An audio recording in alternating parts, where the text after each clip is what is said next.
Well, good morning. It's good to see each one of you today, and thank you for being here today. Just want to give a shout out to Katie for singing this morning.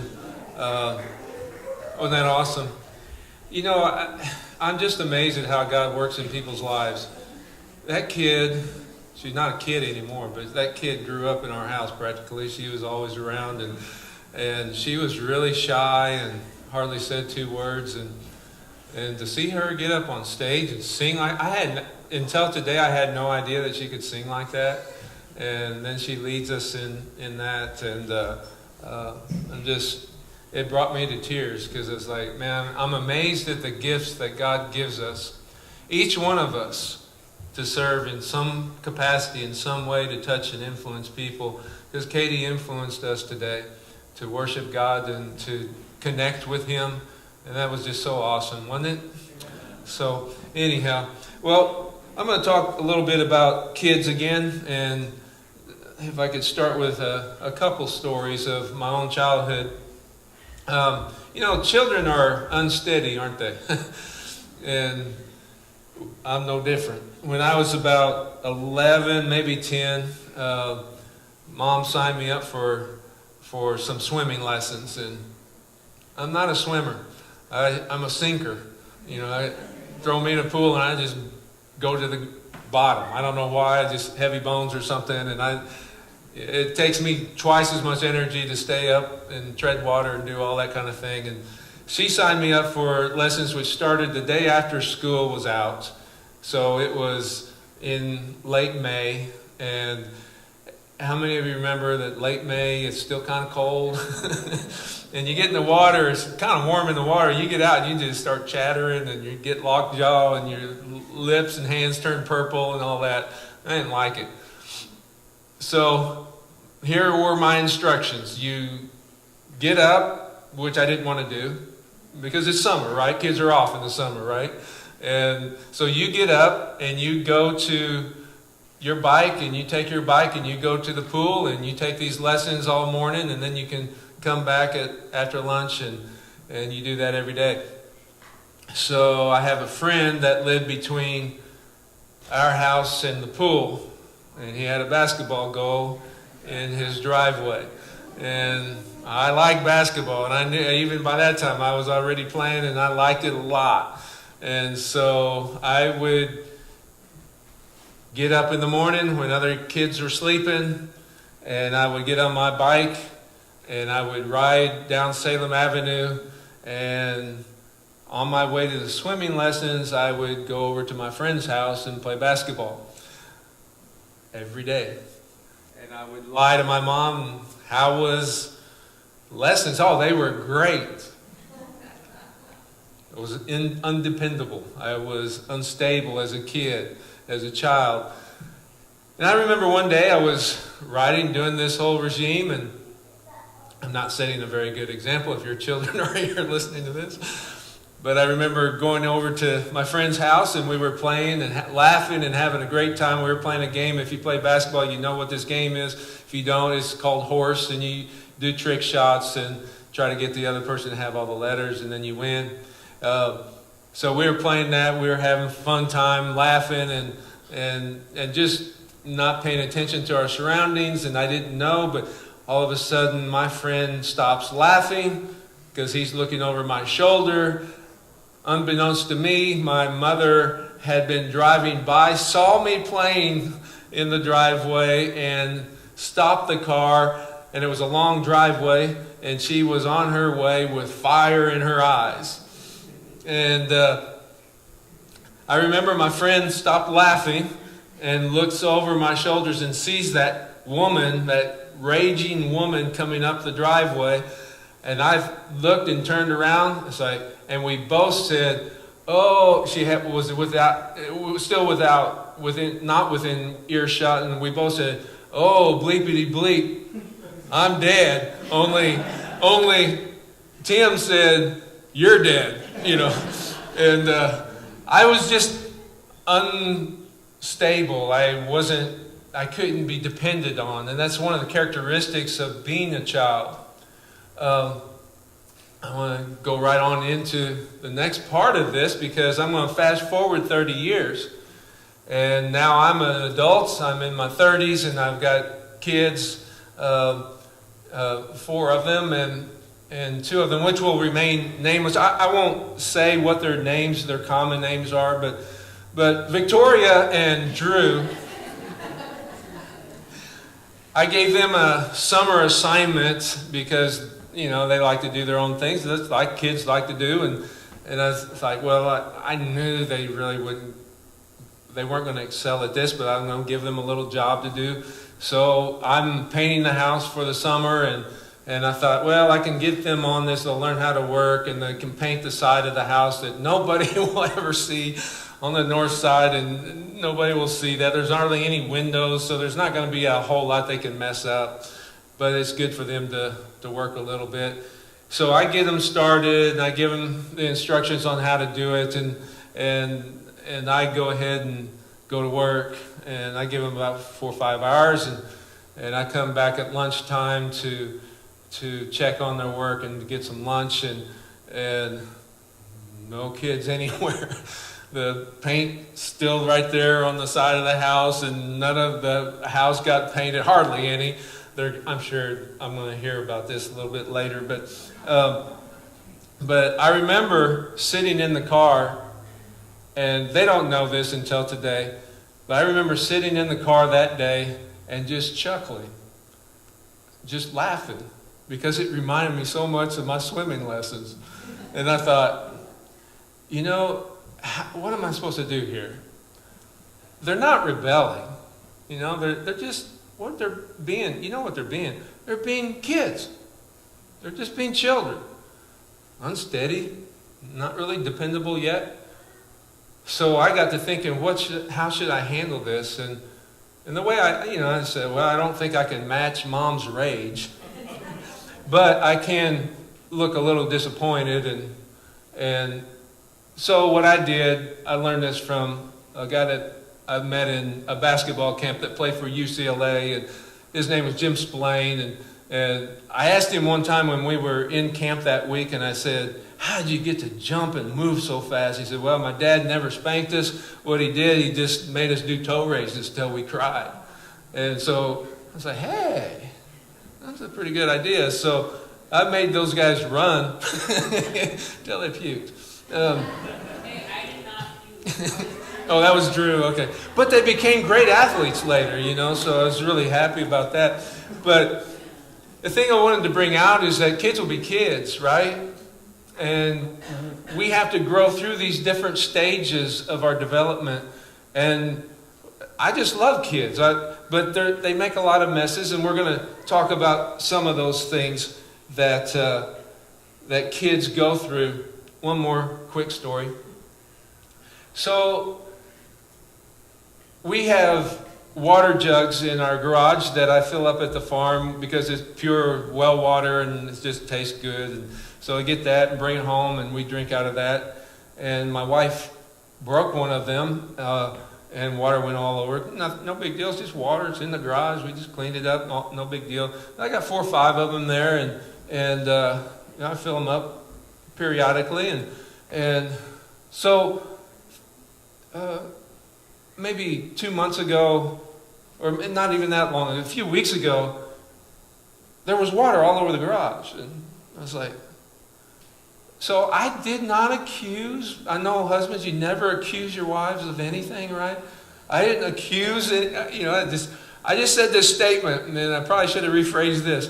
But I just said, I wonder if you're getting the water, because it's a little bit high off our workbench in the garage, and I wonder if you're doing that. Are you breaking those? And she got all upset, not real upset, mad but she's like, no, I didn't break it.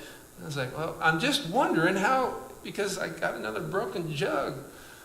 And so my 3.5-year-old grandson was over last weekend, and I said, Graham, you want to go outside and play some croquet? Because it's got a new croquet set, and that always gives me good memories. He said, yeah! He doesn't even know what croquet is, But he was all excited. So we go through the garage, and you got to watch that kid. Because he's like wound really tight, and he can do things fast. And he went over those water jugs and started flipping them all on, and water was going everywhere. I said, mystery solved. That's what kids do, and that's a beautiful thing about childhood, but there's also the hard things and as children of God, we have to grow through things too. We make messes a lot, emotionally and relationally, and we have to grow, and one of the things that helps us to grow is love, and to walk in love. So we're going to talk about a few other characteristics about children today, and I want to encourage us in one particular area. Here's a scripture, if you can find this, Lexi, Hebrews chapter 10, verse 23. This is a characteristic about children and what we have to kind of learn how to grow through. Let us hold fast to the confession. The writer of Hebrews says this, let us hold fast to the confession of our hope without wavering. How many of you you don't have to raise your hand, but you've experienced a little bit of wavering in your faith from time to time because of things that happen and difficult things that you have to get through. Sometimes things hit us pretty hard, and one of the characteristics that that you're growing out of childhood in the Lord is that you don't waver near as much. Sometimes life can hit you pretty hard. I'm not talking about that. We all need to carry when somebody's going through something very difficult, we need to come to that person's aid. And it doesn't matter how mature you are there. We all need help from time to time, especially in those heavy things. But sometimes we don't need to waver near as much, and so we can grow through that. Here's another one that Paul says in 1 Corinthians chapter 15, verse 58. It says, therefore, my dear brothers and sisters, stand firm. Let nothing move you. Let nothing move you. Isn't it kind of nice? Those of you that have grown in your spirituality a little bit, isn't it kind of nice that, some negative things happen, it's just, you get to that place with, not going to move. Not going to move. And that's what, that you're growing into maturity then, because it's like, some things in life can hit you pretty hard. It's like, I know God's good. I know what it looks like. I know what I'm experiencing. I know God's good. Because you've grown to understand how good He really is. You've grown to understand how faithful He is. How dependable He is. And these things just don't move you near as much. And that's a wonderful place to be. Because, my body hurts right now. But God's good. And He'll touch my body. He'll heal my body. He'll bring health to my body. He'll mend my body. This relationship just sour, but, God's good. And He'll come back around there. If He doesn't, then there's other people. This is nice, isn't it? It's just a nice place to be in your security with God. And that's from spiritual growth. Here's another characteristic of children is that they are very curious. They're unstable a lot of times, and we're going to look at a couple negative ones, and then we're going to look at a positive one at the end when we wrap up. And this is a good thing, but it can also be a thing that drives you crazy sometimes with kids. They're just curious about everything. I love watching kids at Christmas when they see a wrapped gift and they tinker with it and toy with it. Put that down. I don't want you to ruin the surprise, Well, as spiritual children, what are we curious about? We're curious about other people's businesses, right? We're curious about what's going on in their lives when it's none of our business. And we get curious when gossip is floating around. We get curious and we start to lend our ear toward that if we're a spiritual child. But other times, if you are growing out of that, it's like, that's your business. I don't want to mess with your business. I learned early on, coming back here to Rolla, that this is a small community. And boy, the grapevine is really strong in this area. Right?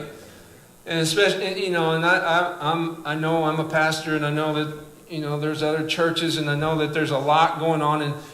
But made a decision a long time ago, and I hope that I've stayed true to this, is that I'm just not going to lend my ear to all the other things unless I'm invited into that conversation. I'm just going to let it go.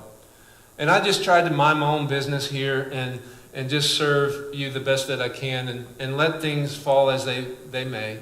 And, that's brought a lot of emotional health to me. And I think sometimes we get tempted to listen to things about other people that, we ought not to listen to. And we just need to let it float on by without giving our ear to it. So as we grow spiritually, that's one of the things that happens with us. Paul wrote to the Thessalonians in chapter 4, and he said this: make it your ambition to lead a quiet life. To lead a quiet life. And to attend to your own business and work with your hands just as we commanded you. He also wrote to Timothy, who was a leader, and he said at the same time they also learn to be idle as they go around from house to house. Not merely idle, but also gossips and busybodies, asking about things not proper, talking about things not proper to mention.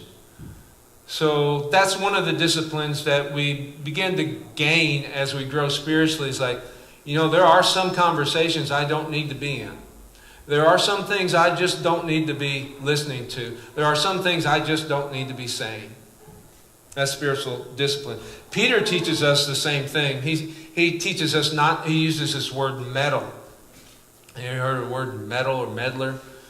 So Peter says this, make sure, in chapter 4, says, make sure that none of you suffers as a murderer or thief or evildoer. I thought those are pretty severe, right? And then, or a troublesome meddler. What in the world is a meddler? And then he also says in chapter 3, but let it be the hidden person of the heart with an imperishable quality of a gentle and quiet spirit, which is precious in the sight of God. So there's something going on that Peter wants us to grow into, not gossiping, not getting into conversations that we ought not get into. So here's the definition of a meddler. A meddler, meddling is, to interfere or involve oneself in a matter without right or invitation, to interest oneself in what is not one's concern. I'll quit meddling, and we'll keep on going. Solomon also teaches us not to meddle. Proverbs 26, verse 17 says, like one who takes a dog by the ears. Anybody ever done that? When two dogs were fighting? I used to have a Labrador and used to love to run that lab over in a park, and I went to this park and let my dog loose, and a pit bull came charging. I didn't even see that pit bull, and latched onto his neck right at the jugular, my dog. And I don't know what I was thinking, except it's to save my dog's life. And I got both of them by the collar, or by the ruff of the neck, and I pulled them both apart at the same time. And the owner came and grabbed his pit bull. Man, he could have chewed my arm off. I don't know what I was thinking. And pulled him apart. When I did, it ripped my lab's neck. It had a incision about like that. And he had to wear that milk jug all around. You've seen that. But this proverb reminds me of it every time I read it, that you don't want to do that when two people are fighting, and grab a hold of both people or get involved in things that you ought not get involved with, or you're going to get chewed up, possibly. That's meddling. Here's the number one gauge of spiritual development, that you can kind of look at yourself and see, I think I'm growing or I'm not growing so much because of this gauge, and that is what you're saying. This is the number one gauge of spiritual growth, is what we are saying. In a recent book, Levi Lusko writes that it takes the cooperation of 72 different muscles to produce speech. On the average, 16,000 words come out of your... Sorry. I just wanted to wake you up. Yeah. On the average, 16,000 words come out. Am I on now? Check. Did I turn that off? Here we go. Am I on now? Okay. On the average, 16,000 words come out of your mouth every day, and that adds up to, listen to this, 860 million words in the average American lifetime. Wow. So what do all these nouns, these adjectives, and these sentences say about your life? Here's an obvious characteristic about children that sometimes it's cute, sometimes it's not so cute. Children like to talk a lot. Right? That's okay. Except sometimes it just drives you a little bananas. But the reason is children never really learn the value of silence. Recently, Diane and I were taking some R&R, and we were just at a place by the lake, and it was very enjoyable. But we slept a lot, we didn't talk a lot, and at one moment she said, "You know what I like is that I don't have to talk to you." Like, you can take that several different ways. And I thought, that's true. She said, because we're so comfortable with each other after all this time, I don't feel any pressure that I have to talk. And that's just kind of nice when you come to that place. And you find that when you grow spiritually too, is that you just don't have to say as many things as you used to say about anything or to anybody. And even with God, in your times of prayer, when you are setting some time aside just to be with Him, because He is a friend, right? And there's times where you don't have to say a lot. You can just be with Him and He'll communicate with you. And that can be the highlight of your day, when heaven comes to you and speaks to you in those times of silence. Did you know Solomon had some things to say about that? Here's a flurry, if you don't mind. I'd like to give you a flurry of passages. You don't have to write them all down or just even look at them or whatever you want to do. Just listen to them. But Solomon says this in Proverbs 10, verse 19, "In the multitude of words there wanteth there wanteth not sin." That's kind of King James-ish, so it's a little bit hard to grab. I'm going to read it in a couple other translations. New Living Translation says, "Too much talk leads to sin. Be sensible and keep your mouth shut." It's kind of blunt. Contemporary English version says, "You will say the wrong thing if you talk too much, so be sensitive and watch what you say." Talking about spiritual growth, growing out of childhood into maturity. Good News Translation, still one of my favorites. Even as a kid, it was one of my favorites. The more you talk, the more likely you are to sin. If you're wise, you keep quiet. A lot of times people think you're wise. You may not be, but you just don't say a whole lot, so people think you're wise. Ecclesiastes, I think that Solomon wrote this too, in chapter 5, verse 2, "Don't be hasty to speak, and do not let your heart be hasty to utter a word before God. After all, God is in heaven and you are on earth, so let your words be few." I really want to highlight that let your words be few. Be less to apologize to people for, less to repent to God about, and you'll get in less trouble. American Standard Bible says, "The dream comes through much effort, and the voice of a fool through many words." So you can see that many words can be a trap. Back to Solomon, I don't have this for the screen, but Proverbs 17, Solomon again says, "A man of knowledge restrains his words." He controls what he says or she says. "And a man of understanding or a woman of understanding keeps a cool head." One more. Proverbs 18 verse 21 says, "Life and death are in the power of the tongue." So honor that. You'll know that you're growing spiritually because you can gauge it from what you're saying or not saying. James, the brother of Jesus, said these words. Can you imagine growing up with Jesus as your older brother? Wow. And he learned some things, and it kind of came into play later. As James was just like any of us, had trouble, and he didn't believe until later, after the resurrection of Jesus, and then he believed, and all these things start coming back to him. Wow, can you imagine what that experience would have been like? My older brother's God. James says this, my beloved brothers, understand this. Everyone should be quick to listen, slow to speak, and slow to anger. Well, where did he get that? He got that from Jesus. And what he's encouraging us to be is slow to speak.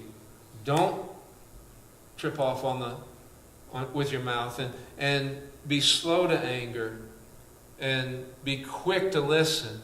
A lot of times, if I'll dial it down when my emotions go away with me, if I'll dial it down and then just, and repeat the question or repeat the comment in a question to the person I'm in dialogue with, then the anger rescinds a little bit. If I can try to understand, go double in my effort to understand and to listen, that will solve a lot of our relational issues, won't it? I don't know if I can do that. God equips us. God helps us to do that. And with experience, you get better with it. James also said this in chapter 3. We all stumble in many ways. This is amazing. If anyone is never at fault in what he says, then he's a perfect person. How many of you are perfect? None of us, right? Then he's able to control. He says your whole body, and it's true, but he's talking about your whole life. So if we can control this, then we're growing spiritually. So obviously some of us have personalities that are more extroverted, and some of us have personalities that are more introverted. And I understand that. I'm not talking about that. Some people are just given to talk more, and that's fine. That's not what I'm talking about. I'm talking about that unbridled, when we just blurt things. And you can be an introvert and blurt things that you shouldn't be saying. I've noticed that I'm an introvert, and I notice I may say 5 words where another person says 500, but my 5 words are just riddled with death and destruction and negativity. It's not the number of words, it's what you say. Okay? And you'll know that you're growing spiritually when you see that you're able to bridle this thing, control it in the way that it ought to be, and profitable. Now here's the thing about children, is that we know that children are usually talking quite a bit, and sometimes they find that their words cause pain. And spiritually, that's no different. You can see that your words can cause pain. I remember one time when I was caught in between. You ever been in transition in your life? And I was in transition. I was still at home, and things in my life were not moving like I had expected and planned and wanted. And my mother was trying to encourage me, and she said some nice things to me, and I said, Mom, I just don't want to be here anymore. And I could see her head dropped, and she said, well, that wasn't a very nice thing to say.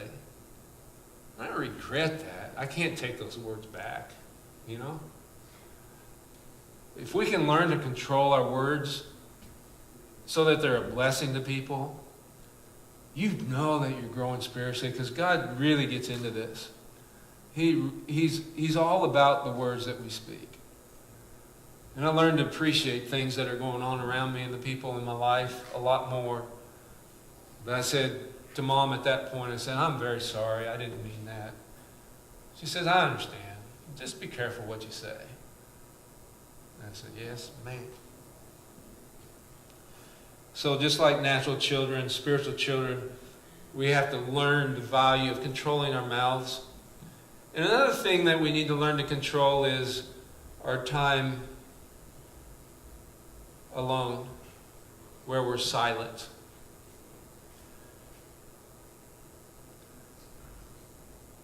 This world moves very quickly. And the life that most of us are living right now is busy. Am I speaking the truth here? And it's not going to get any better for us until we discipline ourselves to be silent. And the technology today is incredible, isn't it? Technology is such a blessing in many ways. I'm not an anti-tech person. I love the technology, and I love the phones, and I love all that stuff. And I love the information available to... Can you imagine, even 10 years ago, having at your fingertips the knowledge of everything? That still kind of blows me away. But there's a time to just put it away, right? Not wait for that zzz, and just put it away and be quiet before God and let the inner self be exposed before God. And a lot of us haven't experienced that because we have all of this happening here on this level, and we don't even know this level down here because of conversations that are constantly happening, whether through technology or live face-to-face, or we're busy with work. What kind of discipline can we put into our daily regimen where we just quiet down and we're before God? You know that you're growing spiritually when you make time for that kind of thing happening in your life. I'm going to skip a lot of this. I just want to mention that there's different ways that we can use our words that are going to be negative. I can speak evil. Let's go ahead and put this up. I can speak evil, I can speak vainly, and I can speak foolishly.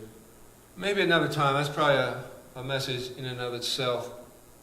And I'm not trying to wear you out with the negative side of being a child, but we're going to get to the positive side real quickly here. But still, we need to deal with this. I can speak evil. I can speak vainly. What's speaking evil? That's when you're listening to those words of gossip or that people are speaking about other people behind your back. You shouldn't. And you know it because something that's inside is just not, it's like leading you away from it. And there have literally been times where, especially when I've had my young children with me, that a conversation would go sour with people talking about other people. And I just kind of stepped in front of my kids and moved them away because I didn't want them hearing that stuff. I've done that. And sometimes I've left conversations right in the middle of the conversation. The person will be talking just one-on-one, and they start bad-mouthing somebody. I just walk away. Here's a little trick. I've literally hung up on people that were in the middle of the conversation because it wasn't going anywhere positive. Here's the trick. Hang up on yourself. So they start doing it and say, yeah, and just hung up on myself. And they're like, somehow people have to understand that you are not going to have wastebaskets on your ears just collecting all this junk. And you have to be positively assertive to say, I'm not going to let that come in. Guard your heart, guys. Guard your heart with your words. Guard your heart from other words. Critical spiritual growth. Critical to emotional health. Very important. And speaking vainly, what's that? It's one I fall into a lot because I'm youngest, always wanting attention.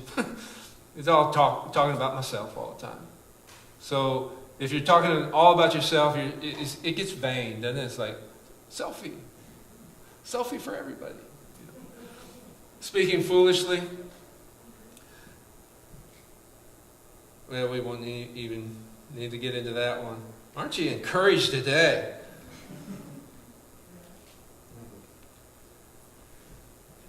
I do want to make a couple comments before I wrap this up on one section that I want to get into, but I want to talk about worship just a minute and what worship can do. I'm so impressed with some of the songs that, how can I express this? They take us out of ourselves. Because most of our lives we're thinking about ourselves, or those that are closely related to us, or good friends. Good worship takes us out of our Not in a bad way, but self-centeredness to where we're always focused on ourselves. And it takes a real good worship song will take you from your concern about yourself to your concern about giving God glory. Are you following me? It's taking the focus off you and puts the focus where it needs to be on Him. And I'm so impressed by some of the songs that we've been singing, how that I find myself, I'm not even thinking about me, I'm just thinking about Him. That's the power of real worship. And so much of the time in our personal lives, we have personal pain, we have personal challenges, we have personal ambitions. All that's part of living life. But we got to understand that God is in heaven. He's not here. He's in here. And when I worship God, I take my mind off earthly things. And here's another mark of spirituality. You're not so concerned about earthly things. You're more concerned about God and heavenly things. And that's an amazing dynamics. It's an amazing switch. It's really a miracle every time it happens. It was a miracle this morning. It was a miracle that we're able to worship a God who actually inhabits our praises and worship. That He enters the room with us, and then He inhabits us as we worship Him. Because where else does that happen? Where a group of people come together to worship and honor Him. I know I'm rambling a little bit, but this is so important. If I want to grow spiritually, I've got to worship. I've got to cultivate this. Dave, I really don't know anything about that. Neither did I when I first started. And there were about 12 people. Lori was there. There's about a few people, and her brother Mark, he was here last week, and he started strumming on the guitar. And I just kind of watched around the room because I'd never been in anything like this. I was really intimidated by it. I know what it's like to come into Christ. I know what it's like to not know a single thing about it or about Him. And I remember sitting in that room, and this dynamic came in the room. It was a dynamic of worship, but I didn't know what to call it. I didn't know what it was. I just watched people. And I watched them take the focus off them, and we were high schoolers, and we were all concerned about friends and relationships, and we were concerned about sports and schoolwork and all of that. And I just watched those kids, and I was one of them, and I just watched them take their focus off them and us, school and everything, and start focusing on God. And I was just blown away by it. I literally didn't know how to handle that. It's like, what is going on in this room? A few weeks later, just experiencing that over and over again, I find myself just relaxing and just enjoying this. And I had a lot of stress on me that time. And I can just remember, so this is what to do with this. That was like light bulb. This is what you do with stress. This is what you do with my care. I didn't know that. And I just started interacting with God, and Lord, I give you this concern, this care, this challenge I'm facing, this person I'm having trouble with, this friendship, one after another. You know, every week I left, like, man, I didn't know this was possible. I didn't know this was out here. I didn't know this was available. This is life.